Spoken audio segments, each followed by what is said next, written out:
हरे कृष्णा। भक्ति शास्त्री का क्लास चल रहा है। भगवत गीता तीसरा अध्याय श्लोक नंबर 23 से आरंभ कर रहे हैं हम लोग। 30 हो गया है, सुबह 31 से आरंभ करेंगे। 30 नंबर श्लोक में मैंने बोला था पूरे तीसरा अध्याय का सार है 30 नंबर श्लोक। इसमें 4 बातें हम सुबह सीखे कल शाम को। मैं सर्वाणी कर्माणी, भगवान बोले कि सारे कर्मों को मेरे को समर्पित करते हुए करो। और अध्यात्म चेतना में रहते हुए करो। इसको हम लोग बुद्धि योग भी कहा जाता है।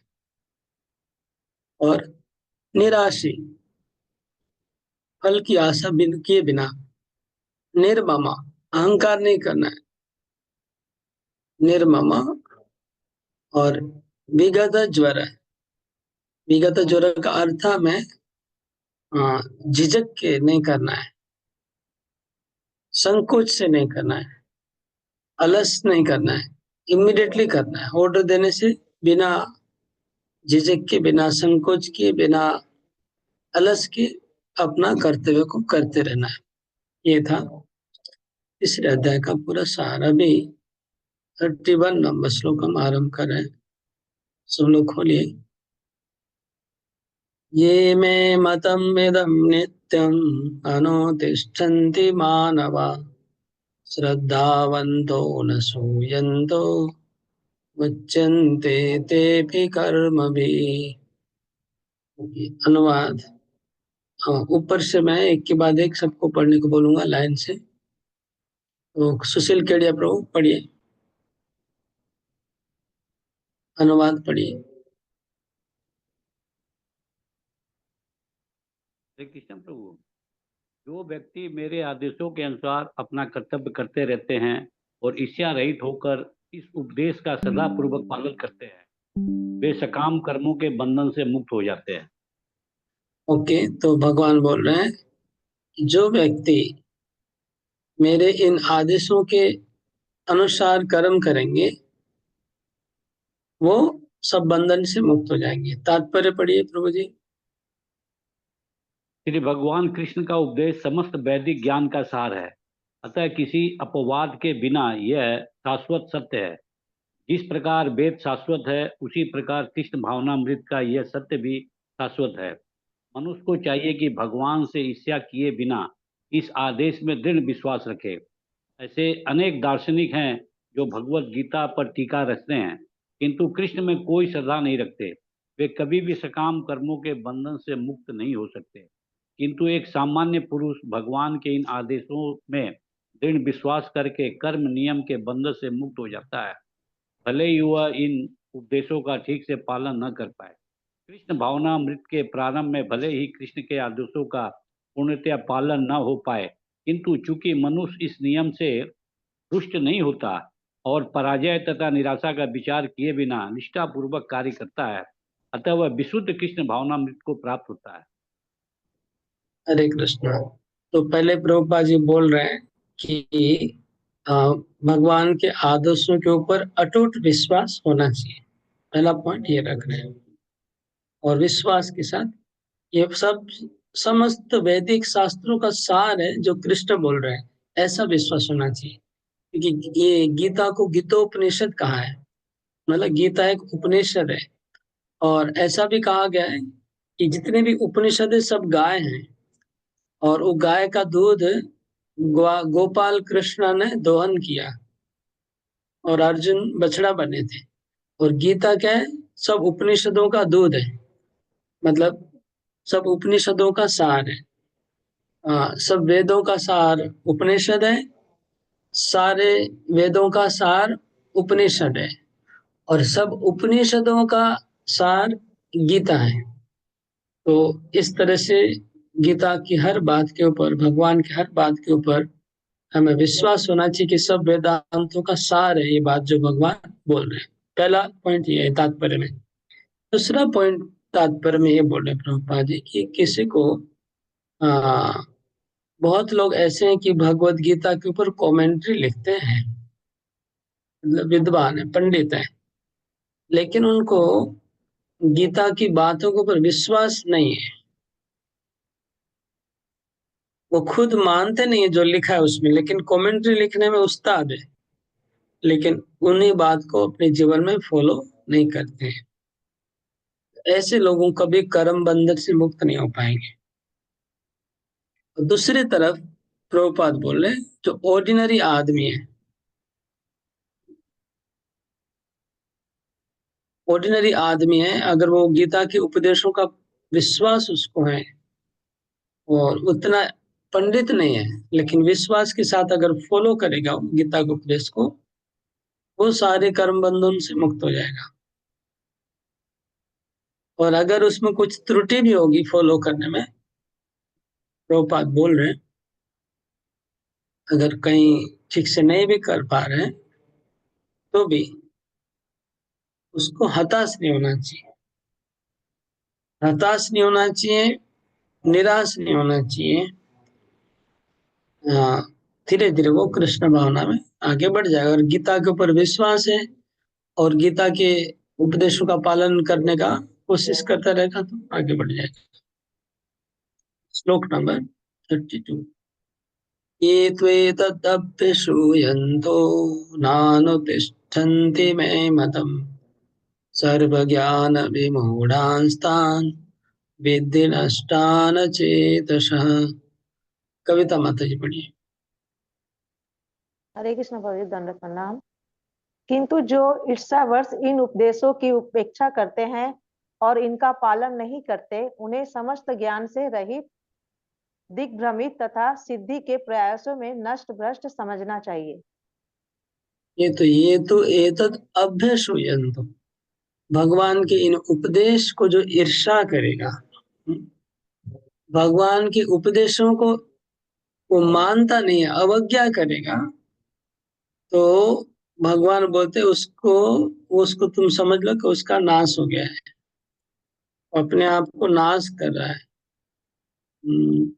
समस्त ज्ञान से रहित, दिग्भ्रमित और प्रयासों में नष्ट भ्रष्ट समझना चाहिए। तो भगवान के इन उपदेशों को जो नहीं मानेगा, उसके सारे ज्ञान का विनाश हो जा रहा है और नाश हो जा रहा है, ऐसा भगवान बोले। तात्पर्य पढ़िए। हरे कृष्ण भगवत तात्पर्य। यहाँ पर कृष्ण भावना भावित न होने के दोष का स्पष्ट कथन है। जिस प्रकार परम अधिशासी की आज्ञा के उल्लंघन के लिए दंड होता है, उसी प्रकार भगवान के आदेश के प्रति अवज्ञा के लिए भी दंड है। अवज्ञाकारी व्यक्ति चाहे कितना ही बड़ा क्यों न हो, वह शून्य हृदय होने से आत्मा के प्रति तथा पर ब्रह्मा परमात्मा एवं श्री भगवान के प्रति अनभिज्ञ रहता है। अतः ऐसे व्यक्ति से जीवन की सार्थकता की आशा नहीं की जा सकती। हरे कृष्ण। यहाँ पर कृष्ण भावनामृत न होने का दोष का स्पष्ट कथन है।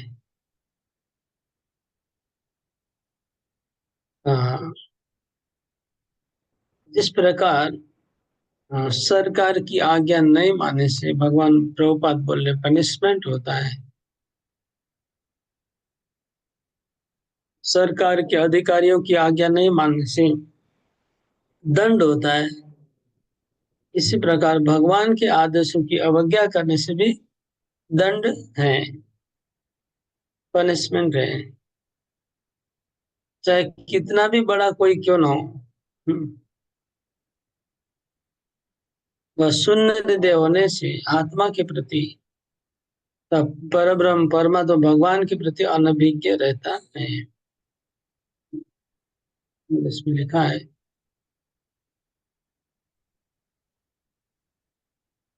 आदमी कितना भी बड़ा क्यों नहीं हो, महान व्यक्ति है, लेकिन अगर भगवान के आदेश का पालन कर रहा है, वो अपने आत्मा को भी वो नहीं जानता है, खुद को ही नहीं जानता है। इससे बहुत बड़ा आदमी, लेकिन अपने आप को नहीं जानता है, और वो ब्रह्म को, परमात्मा को और भगवान को नहीं जानता है, क्योंकि वो शून्य हृदय है। उसके लिए जीवन का सफलता नहीं होगा। मतलब भगवान बोल रहे हैं कि मैंने जो उपदेश दिया है अभी तक पूरे गीता में, उसको श्रद्धा पूर्वक मानना होगा। नेक्स्ट लो। सदृशं चेष्टते स्वस्यां प्रकृतिर्ज्ञानवानपि प्रकृतिं यान्ति भूतानि निग्रह किं करिष्यति। उर्मिला सामंत पढ़ी।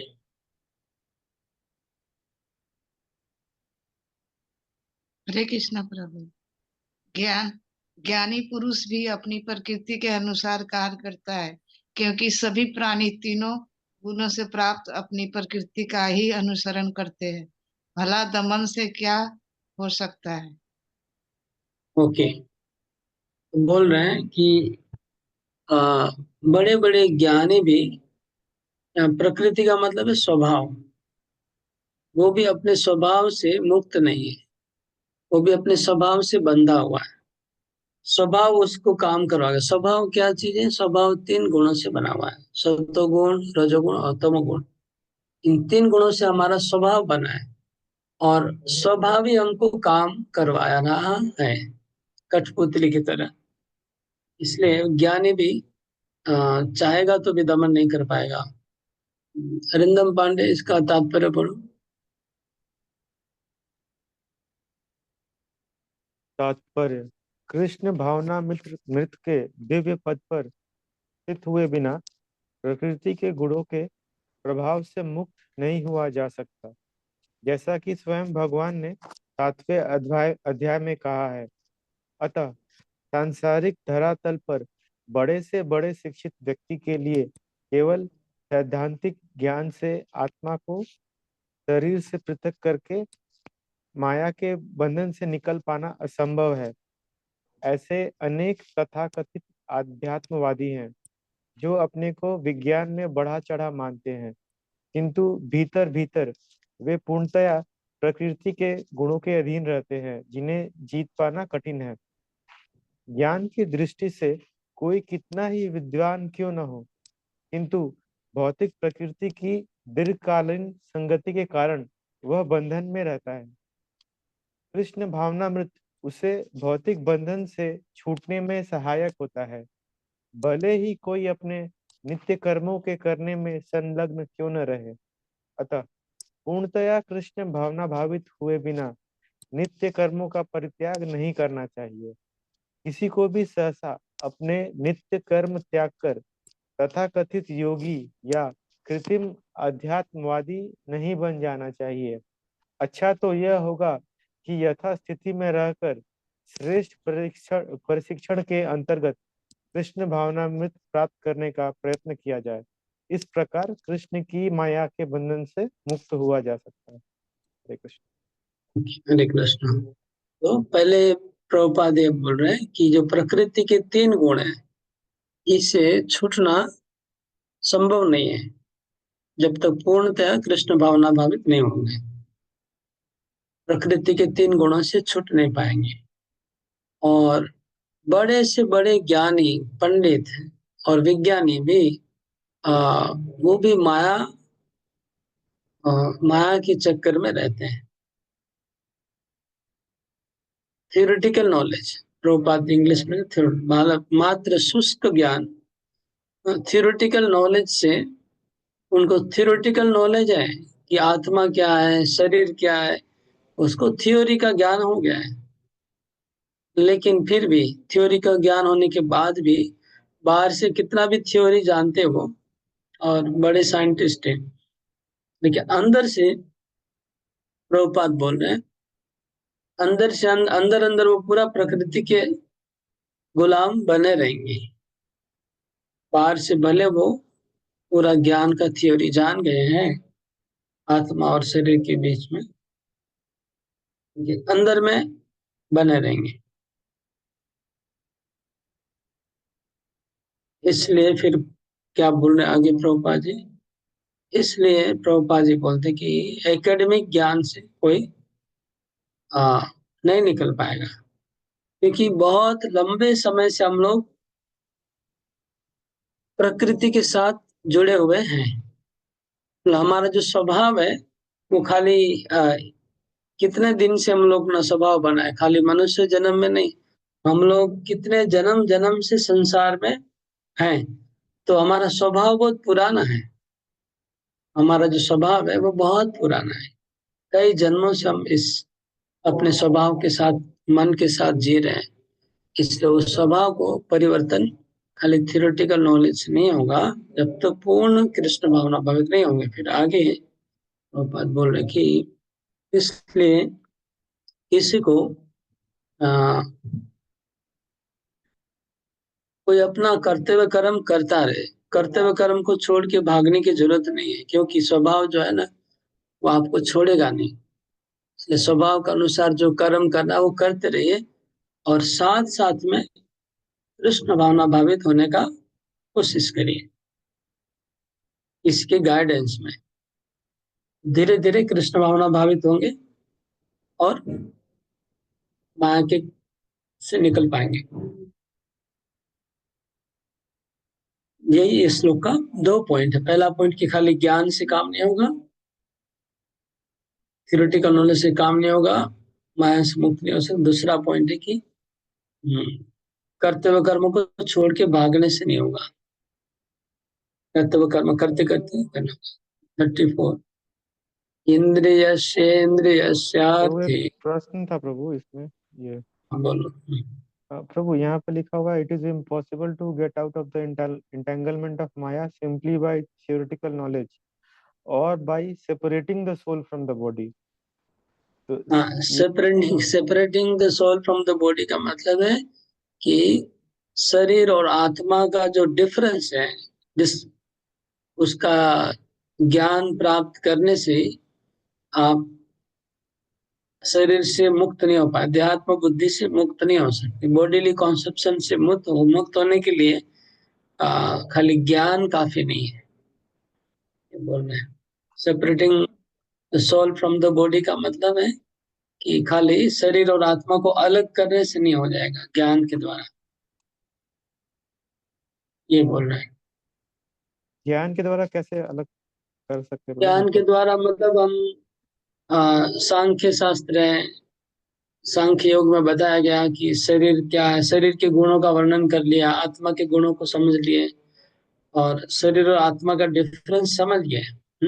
अच्छे से अंडरस्टैंडिंग हो गया है कि आत्मा क्या है और शरीर क्या है, ये समझ गए। लेकिन आत्मा में स्थित होने के लिए फिर कृष्ण भावना भावित बनना होगा। तो ऐसा बोल सकते हैं आध्यात्मिक स्तर पे नहीं है, भले ही मतलब पोजीशन समझ लिया पर आध्यात्मिक स्तर पे नहीं है अभी तक। समझ गया कि मेरा कर्तव्य क्या है, मैं क्या हूँ, समझ गया। मेरा पोजीशन क्या है वो उसको पता है, लेकिन पोजीशन अभी तक उसने लिया नहीं। हम्म, आपको पता चल गया कि आप कंपनी के मालिक है, लेकिन आप कंपनी के मालिक के रूप में काम अभी चालू नहीं किया है। आपको कोई मैनेजर, आपको पता चल गया आप कंपनी के मैनेजर, लेकिन आप कभी ऑफिस में गए नहीं, मैनेज किया ही नहीं। हम्म। हाँ, तो वो कैसा हाँ प्रभु। मैनेजर? ऐसा हुआ। ज्ञान हो गया कि मैं आत्मा, लेकिन आत्मा के स्तर पे काम नहीं कर रहा है। वो कैसे करेगा आत्मा के स्तर पे काम? वो कृष्ण भावना भावित होकर उसको करना होगा, आत्मा के स्तर पे काम करना होगा। मतलब ये बोल आत्मा रहे हैं। ओके, समझ गया पर अभी भी तीन गुणों के प्रभाव के अंदर में काम कर रहा है। अभी अभी देहात्म बुद्धि में काम कर रहा है, समझ गया, लेकिन देहात्म बुद्धि में 3 गुणों में काम कर रहा है। देहात्म बुद्धि मतलब शरीर को आत्मा मानना, शरीर को आत्मा मान रहा है, वो शरीर को ही सब कुछ मान रहा है, शरीर को लेके ही सोच रहा है, आत्मा को लेके नहीं सोच रहा है वो। हम्म।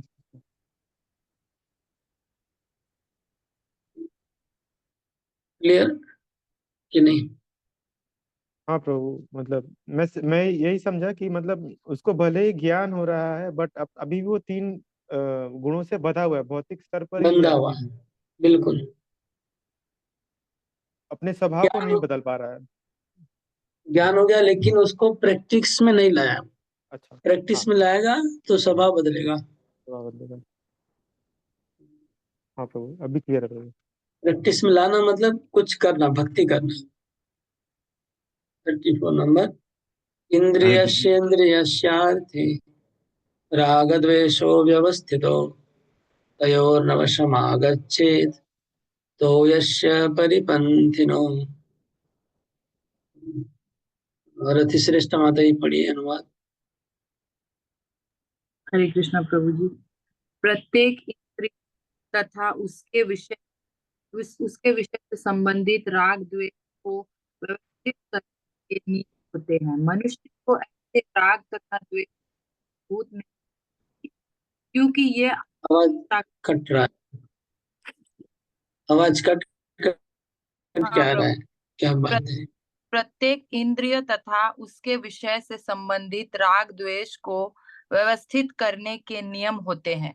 मनुष्य को ऐसे राग तथा द्वेष के वशीभूत नहीं होना चाहिए, क्योंकि ये आत्म साक्षात्कार के मार्ग में अवरोधक है।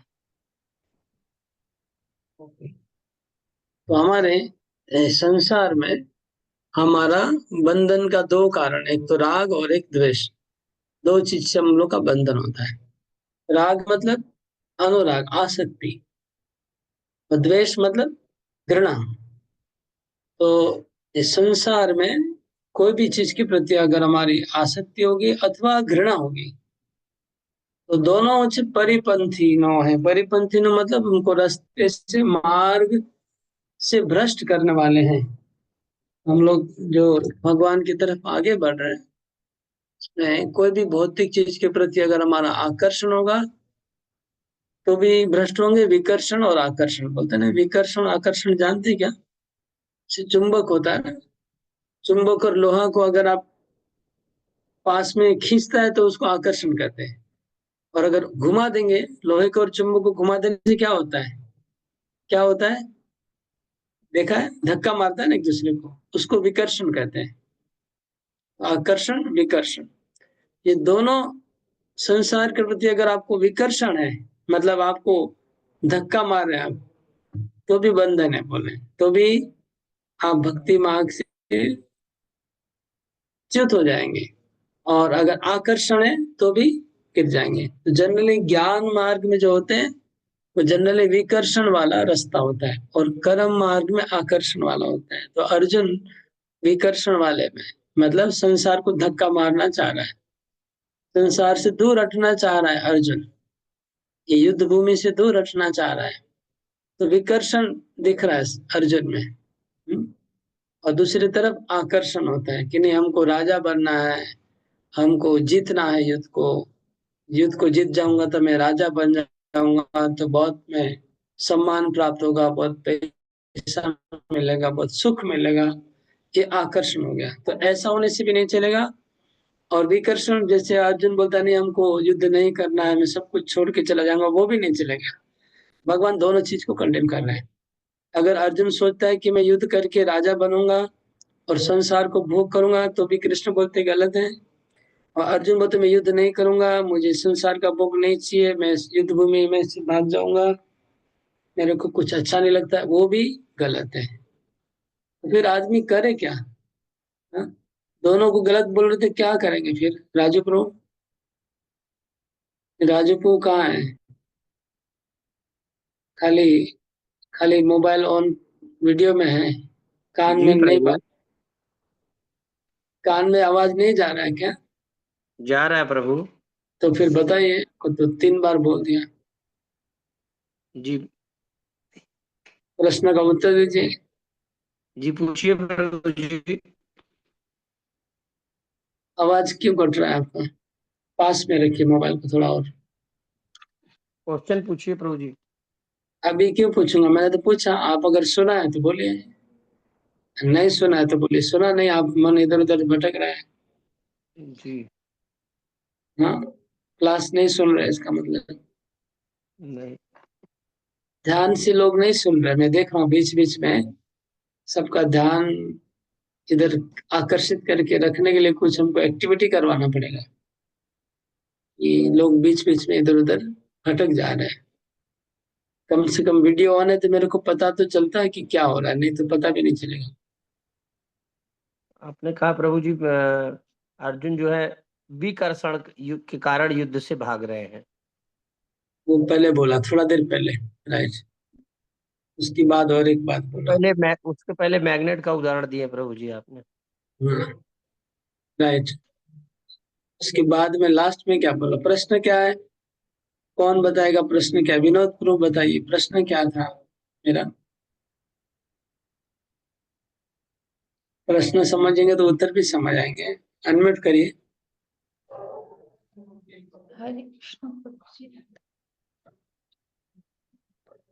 आप म्यूट है प्रभु जी।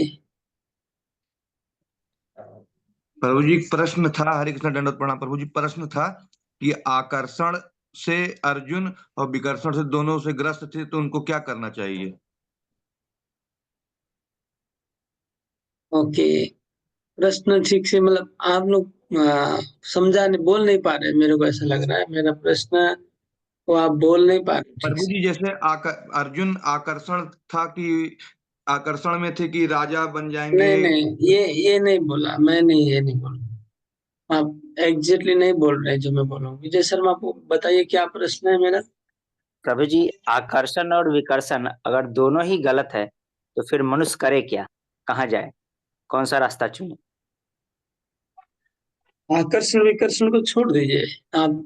कृष्ण ने अर्जुन को, मैं क्या बोला, अर्जुन को कृष्ण बोल रहे कि तुमको, बोलिए मैं क्या बताऊं, आप लोग बोलिए, मैं फिर बोलूंगा तो एक ही बात हो गया ना।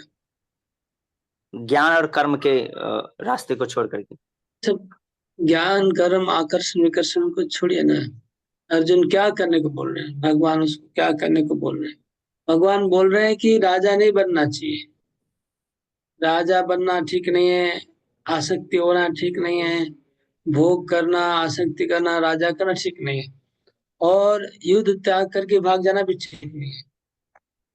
हाँ, युद्ध युद्ध जो है उसको त्याग करके भाग के हम जाएंगे, नहीं हमको युद्ध नहीं करना है, हमको राजा नहीं बनना है, हमको सुख भोग नहीं करना है, युद्ध हमको नहीं करना है, वो भी गलत है। और इस तरफ राजा बनना और भोग करना वो भी गलत है। ये बात बोलिए सीधा, जो मैं बोल रहा हूँ वही बोलिए। तो फिर आदमी क्या करे, अर्जुन क्या करेगा इसमें, ये मेरा प्रश्न है। अभी तो प्रश्न क्लियर हुआ।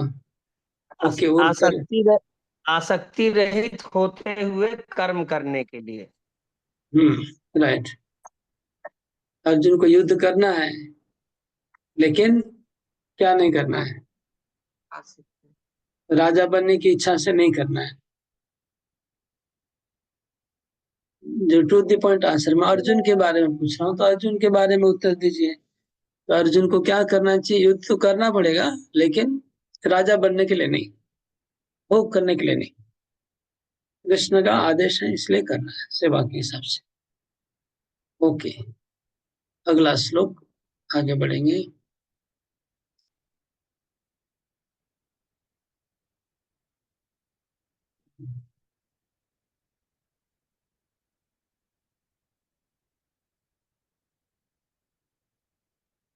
तात्पर्य में कुछ इम्पोर्टेंट बातें लिखी है, हाँ, पढ़ने से टाइम चला जाएगा, मैं ऐसे ही बोल देता हूँ।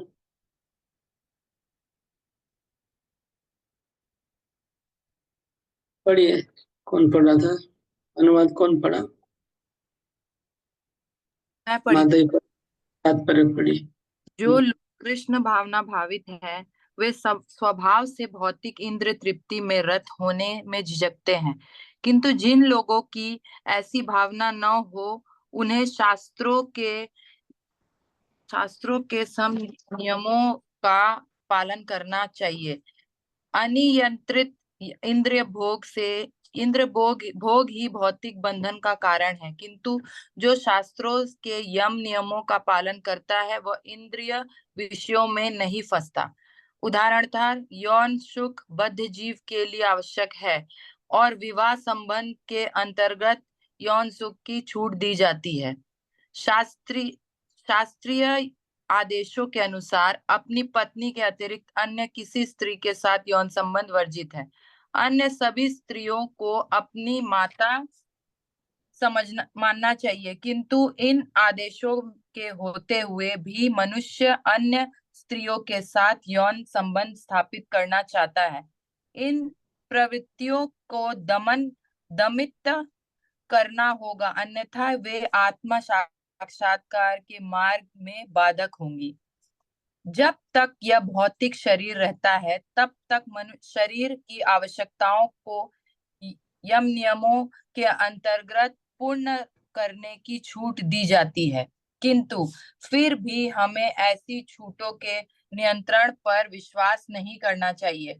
मनुष्य को अनासक्त रहकर इन यम नियमों का पालन करना होता है, क्योंकि नियमों के अंतर्गत इंद्र तृप्ति का अभ्यास भी उसे पथ भ्रष्ट कर सकता है। जिस प्रकार की राजमार्ग तक में दुर्घटना की संभावना बनी रहती है, भले ही इन मार्गों की कितनी ओके, ही अब वो लाइन पूरा कर लीजिए।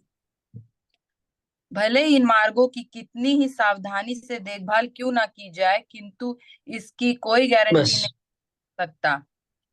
ठीक है, वहां तक ठीक है, सब कुछ तो क्लियर है, क्रिस्टल क्लियर है। आप लोग फिर से पढ़िए अपने हिसाब से, दोबारा इसको पढ़ लीजिएगा। हाँ, प्रभुपाद जी बोल रहे हैं कि शरीर के लिए यौन सुख की आवश्यकता है, इसलिए भगवान ने विवाह व्यवस्था का, शादी करने का सिस्टम बनाया है। तो शादी करके कोई यौन सुख प्राप्त कर सकता है, लेकिन अपनी स्त्री के अलावा दूसरी स्त्रियों को माता के समान देखना चाहिए। लेकिन दुर्भाग्य ऐसा है कि सब पुरुषों को इच्छा होती है दूसरे माताओं के साथ भी संबंध बनाने का, सबका इच्छा रहता है। यही अगर ऐसा कोई करता है तो पथ भ्रष्ट, आत्म साक्षात्कार के मार्ग में वो बाधा हो जाती है अवैध संबंध बनाने से। आत्म साक्षात्कार जल्दी नहीं होगा उससे, जब तक निकलेंगे नहीं। तो ये बात प्रॉब्लम है। और फिर आगे प्रभुपाद जी कह रहे हैं कि राजमार्ग में भी दुर्घटना घट सकती है। वैसे राजमार्ग में दुर्घटना कम घटती है, हाईवे रोड पे दुर्घटना कम घटती है ना, लेकिन कभी कभी घट जाती है। आजकल तो हाईवे रोड पे ज्यादा घट रही है, उल्टा हो गया। आजकल हाईवे रोड पे एक्सीडेंट ज्यादा होता है, क्योंकि स्पीड पे ज्यादा चलाते लोग गाड़ी हाईवे पे, और छोटी गलियों में इतनी बड़ी दुर्घटना नहीं, छोटी दुर्घटना घटती है।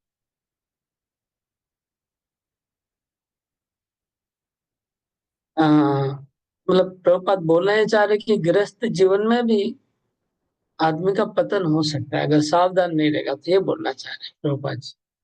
सावधान रहना चाहिए। तो गृहस्थ में है तो ऐसा नहीं कि गारंटी है अभी कुछ प्रॉब्लम नहीं है, शादी हो गया कोई प्रॉब्लम नहीं। पहले जैसे निश्चिंत हो जाते थे, शादी करवा दिया बस, अभी कोई टेंशन नहीं, जिम्मेवारी खत्म, वो आदमी बंद गया है, अभी कुछ नहीं होगा उसको। लेकिन अभी आजकल तो ऐसा नहीं है, शादी होने के बाद भी प्रॉब्लम बना ही रहेगा जीवन भर। यही बोल रहे हैं प्रभुपाद जी। ओके, अगला श्लोक। श्रेयान् स्वधर्मो विगुणा परधर्मात् स्वनुष्ठितात् स्वधर्मे निधनं श्रेया परधर्मो भयावह। अनुवाद पढ़ना है। पुष्पा मत। हरे कृष्ण। अपने नियत कर्मों को दोषपूर्ण ढंग से संपन्न करना भी अन्य के कर्मों की भली भांति करने से श्रेष्ठकर है। स्वकीय कर्मों को करते हुए मरना पराये कर्मों में प्रवृत्त होने की अपेक्षा श्रेष्ठतर है, क्योंकि अन्य किसी के मार्ग का अनुसरण भयावन होता है। ये श्लोक बहुत फेमस है। हाँ, ये श्लोक फेमस है। हाँ, कि हमको अपने धर्म का पालन करना है, दूसरे का धर्म पालन नहीं करना है, ये बोल रहे हैं। श्रेया स्वधर्मो विगुणा। अगर अपने धर्म का पालन हम थोड़ा 19-20 भी हो रहा है तो भी ठीक है,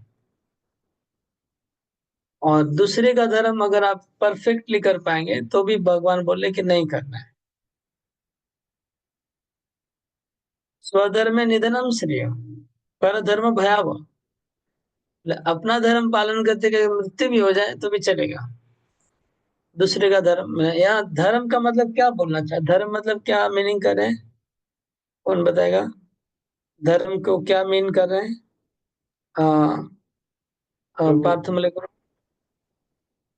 धर्म को क्या चीज मीन कर रहे हैं कृष्णा? कौन से धर्म की बात कर रहे हैं? अपने जो नित का जो कर्म हम लोग के नित्य जो अपने कर्म है, हाँ जो हमके लिए बताया गया है, वो कर्म करने। हाँ, हमारा जो नियत कर्म है, वो जो नियत कर्म है हमारा, उसको ही धर्म बताना है। जैसे आप गृहस्थ में हैं तो आपका गृहस्थ धर्म है, अगर आप पत्नी हैं तो आपका गृह धर्म है, गृहिणी का धर्म है। इस तरह आप बिजनेसमैन है तो उसका धर्म है, नौकरी कर रहे हैं तो वो धर्म है, जो आप जहाँ पर लगे हुए वही धर्म है, उसका धर्म बोले। मतलब अर्जुन क्षत्रिय है और वो सोच रहा है कि मैं युद्ध भूमि छोड़ के चला जाऊंगा, तो वो क्षत्रिय का धर्म नहीं, वो ब्राह्मण का धर्म उस दिमाग में आ गया। यही कृष्ण बोल रहे हैं। अपना अगर क्षत्रिय का धर्म तुम्हारा ठीक से नहीं करोगे तो भी चलेगा, लेकिन दूसरे का धर्म को नकल करने मत जाओ, ये बोल रहे हैं। ओके।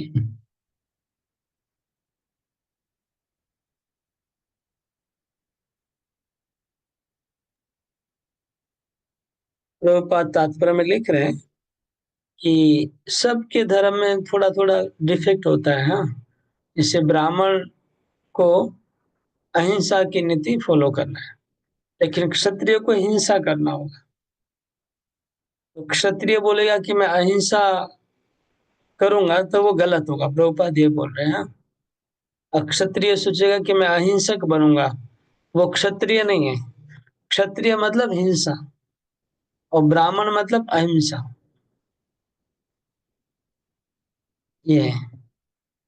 और अपने धर्म में बने रहेंगे, धीरे धीरे हृदय शुद्ध हो जाएगा। और 3 गुणों के ऊपर जब चले जाएंगे तब आप कोई भी धर्म को पालन कर सकते। प्रभुपाद बोलते गुरु के आदेश से। जब आप 3 गुणों के अंदर में है तो अपना जो धर्म है वही पालन करना है। 3 गुणों के ऊपर चले जाएंगे तो फिर गुरु के आदेश में कोई भी कार्य कर सकते हैं। प्रभुपाद ने एग्जाम्पल दिया विश्वामित्र। विश्वामित्र जन्म से तो ब्राह्मण थे, लेकिन बाद में वो क्षत्रिय बने। और इस तरह परशुराम जी जन्म से ब्राह्मण थे, लेकिन उन्होंने बाद में क्षत्रिय बने।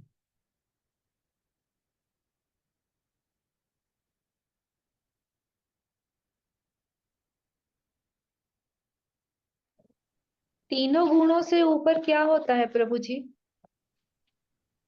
3 गुणों के ऊपर निर्गुण बोलते हैं, त्रिगुणातीत स्तर होता है, उसको बोलते हैं विशुद्ध सत्व। हाँ, 3 गुण है, सत्व गुण, रजगुण और तमोगुण। और उसके ऊपर का जो गुण है तो विशुद्ध सत्व। तो विशुद्ध सत्व का मतलब है, किसका प्रश्न है ये?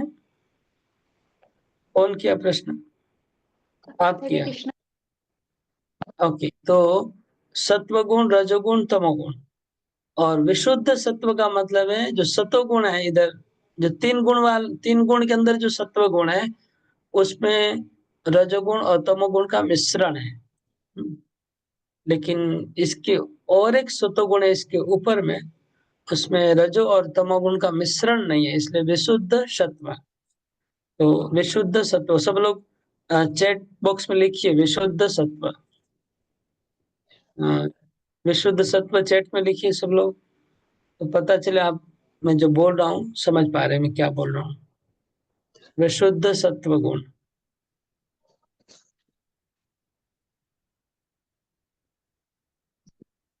अभी तक किसी का नहीं आया?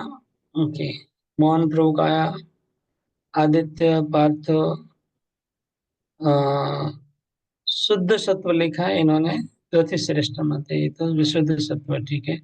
आशा रानी माता ने शुद्ध सत्व लिखा है, एक ही बात है, शुद्ध सत्व विशुद्ध सत्व। विशुद्ध सत्व। सुमन टिकपानी, सुनीता ठाकुर, राकेश जायसवाल।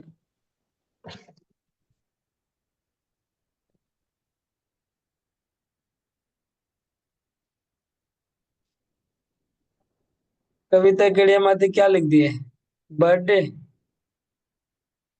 बर्थडे सत्व क्या है? नहीं प्रभु जी, वो स्पेलिंग लिख रही थी, वो दूसरा टिप आ जाता है, बार बार वो दूसरा स्पेलिंग आ जा रहा है। वो मोबाइल में पॉपअप आता है।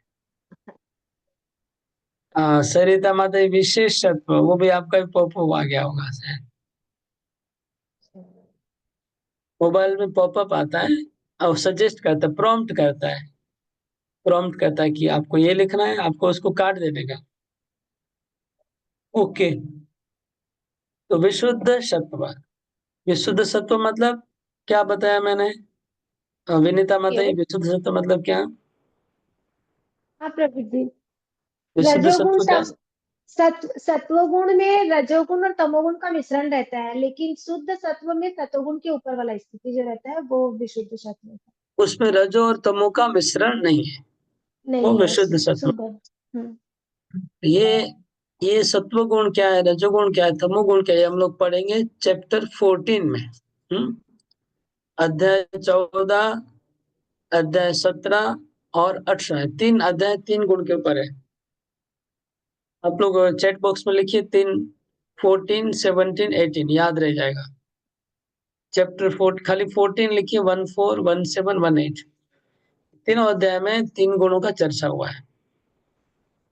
खाली नंबर लिखिए तो दिमाग में रह जाएगा, 14, 17, 18। ये 3 अध्याय में 3 गुणों का चर्चा हुआ है। गीता का 3 गुणों के लिए भगवान ने पूरा 3 अध्याय रख दिया। तो कितना इंपॉर्टेंट बात है कि किसी टॉपिक के ऊपर इतना अध्याय नहीं है, कोई भी टॉपिक के ऊपर इतने सारे श्लोक नहीं है, केवल 3 गुणों के ऊपर पूरा 3 अध्याय चर्चा हुआ। तो हम लोग आगे इसको पढ़ेंगे। हम लोग का भक्ति वैभव क्लास में अभी अभी हम लोग का स्टडी हुआ इसका। ओके, आगे चलते हैं अभी। श्लोक नंबर। प्रभु एक प्रश्न था प्रभु। ये जड़ भरत तीनों गुण के ऊपर थे प्रभु, विशुद्ध तत्व में थे। यस, एकदम। और हाँ, और प्रभु अभी 33 नंबर श्लोक में हमने बोला कि ज्ञानी पुरुष भी अपनी प्रकृति के अनुसार कार्य करता है, तो उनका भी कुछ स्वभाव था, मतलब जो कि मतलब मेरा क्वेश्चन है ये कि तो ज्ञानी जड़ पुरुष। भरत वो ज्ञानी नहीं है, ज्ञानी जो बता रहे हैं इधर वो सतोगुणी ज्ञानी है। अच्छा अच्छा और जड़ भरत वो ज्ञानी के ऊपर है, वो वाला ज्ञानी नहीं है सतो, वो ब्रह्म ज्ञान, वो तो ब्रह्म ज्ञानी है। ब्रह्म ज्ञानी तो 3 गुण के ऊपर होता है, अच्छा। विशुद्ध सत्व गुण में रहता है। जैसे जड़ भरत है, सुखदेव गोस्वामी है, ये लोग त्रिगुणातीत स्तर पे ब्रह्म का साक्षात्कार होता है। ब्रह्म का साक्षात्कार त्रिगुणातीत स्तर पे होता है, विशुद्ध सत्व।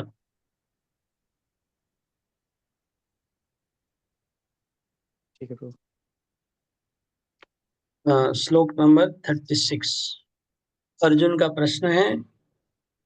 अर्जुन उवाच अथ केन प्रयुक्तोऽयं पापं चरति पूरुष अनिच्छन्नपि वार्ष्णेय बलादिव नियोजितः। अथ केन प्रयुक्तोऽयं पापं चरति पूरुष अनिच्छन्नपि वार्ष्णेय बलादेव नियोजितः। अनुवाद पढ़ेंगे। कौन है? नेक्स्ट नेक्स्ट नेक्स्ट, विनीता माता जी। हरे कृष्ण प्रभु जी, दंडवत प्रणाम। अर्जुन ने कहा, हे वृषणवंशी, मनुष्य न चाहते हुए भी पाप कर्मों के लिए प्रेरित क्यों होता है? ऐसा लगता है कि उसे बलपूर्वक उसमें लगाया जा रहा हो। ओके, ये प्रश्न है अर्जुन का कि अथ केन प्रयुक्तो अयम पापम चरति पुरुष। हे कृष्ण, अनिच्छन्नपि कौन थे? अनिच्छन्नपि वार्ष्णेय बलादिव नियोजितः। ये वृष्णि वंश वार्ष्णेय, हे कृष्ण ये बताओ कि कोई व्यक्ति पाप नहीं करना चाहता, अनिच्छन, उसकी इच्छा नहीं है, वो जानता है कि ये काम खराब है, लेकिन फिर भी करता क्यों है? ये अर्जुन का प्रश्न है कि आदमी जानता है कि ये गलत है, लेकिन गलत जानने के बाद भी हो जाता है, इसका कारण क्या है? ये प्रश्न क्या आप सबके मन में है कि नहीं? ये प्रश्न है, अगर सबके मन में है, जिसके मन में ऐसा प्रश्न है, ऐसा प्रश्न आता है जिसके मन में, वो लोग लिखिए कमेंट में यस। यस प्रभु। यस लिखिए। यस यस प्रभु। हाँ, ये प्रश्न है तो यस लिखिए जिनके मन में। अरे वो 10,000 टाइम मोहन वजराज बोले 10,000 बार ये प्रश्न आता है। तो ये अर्जुन का प्रश्न है, सबका प्रश्न है, वही अर्जुन का प्रश्न है। अर्जुन इतना अच्छा डिसाइपल है, इतना अच्छा स्टूडेंट है कि दुनिया के सब लोगों का प्रश्न उन्होंने पहले कृष्ण को पूछ लिया। अगर हम लोग के जैसा दूसरा कोई होता तो अपना ही प्रश्न पूछता, और किसी का प्रश्न आता ही नहीं उसमें। इसलिए कृष्ण ने बेस्ट डिसाइपल को सिलेक्ट किया, अर्जुन को। तो कैसा है कि दुनिया के सब लोगों के प्रश्नों को उन्होंने एक साथ कृष्ण को पूछ लिया। एकदम इतने इंपॉर्टेंट क्वेश्चन अर्जुन के खाली प्रश्नों को अगर पकड़ लेंगे गीता से, वो भी एक थीम हो जाएगा कि अर्जुन ने क्या क्या प्रश्न गीता में पूछा, पूरा गीता कवर हो जाएगा उसे। तब फिलोसफी आ जाएगी। इतना अच्छे प्रश्न, ये प्रश्न है कि आदमी नहीं चाहते हुए भी पाप क्यों करता है। तो इसका उत्तर बहुत इंपॉर्टेंट है और बड़ा भारी उत्तर है।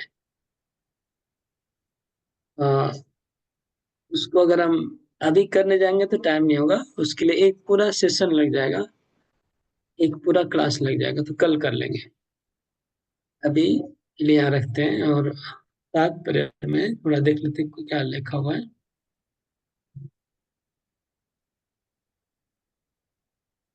अच्छा, तात्पर्य नेक्स्ट और कौन है वो पढ़िए। नहीं रहने दीजिए, टाइम ओवर नहीं करना चाहता हूँ, तो मैं पढ़ लेता हूँ। ओके, प्रभुपाद बोल रहे हैं living entity is a part and parcel of supreme, इस ओरिजिनल नेचर इज प्योर। आत्मा शुद्ध है, पवित्र है, परम पवित्र है और तीनों गुणों से फ्री है, मटेरियल कंटामिनेशन से मुक्त है। फिर उसमें ये कामना वासना क्यों आती है, पाप क्यों करता है आत्मा? When there is contact with material nature, जब भौतिक प्रकृति से आत्मा का संपर्क होता है, तब वो पाप में कार्य करता है। उसकी इच्छा नहीं है फिर भी करता है। यही है, इसका आगे डिटेल में विस्तार पूर्वक हम लोग उसका उत्तर सुनेंगे। हरे कृष्ण कृष्ण कृष्ण हरे हरे, हरे राम राम राम हरे हरे।